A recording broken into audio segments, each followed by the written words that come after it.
Hello, नमस्कार. आज आहे माझ्या डाएटचा दुसरा दिवस. तर सकाळी मी ओवा जिरा पाणी घेतलं नाही, कारण मला थोडं नॉसिया फील होत होतं. तर मी डायरेक्ट इथं फ्रेश घेतलं. त्यानंतर 12 वाजेला घेतलं चना सत्तूचं पीठ घेतलं एनर्जी राहण्यासाठी. त्यानंतर लंचमध्ये 16 तासांनी जे आपण लंच करतो त्याच्यामध्ये घेतलं सलाड, वरणचं पाणी म्हणजे वरणचं सूप प्रोटीन म्हणून.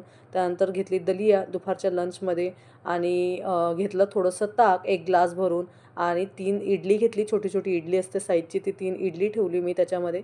असा होता माझा छान कलरफुल डिश दुपारचा. आणि 5 वाजेला जे आपल्याला चहाची तलप लागत असते त्याच्यामध्ये घेतलं मी स्टिविया टाकून चहा, जो की आपण साखरचा यूज नाही करत.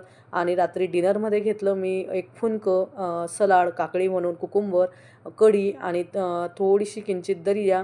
असा माझा हा रात्रीचा डाएट होता हलका-फुलका. आणि त्यानंतर रात्री डायजेशन सिस्टीम व्यवस्थित राहण्यासाठी मी इथं जिरा ओवांचं पाणी घेतलं, जेणेकरून आपलं डायजेस्ट व्यवस्थित व्हायला पाहिजे. आणि इथं थोडंसं ऑइल टाकलं.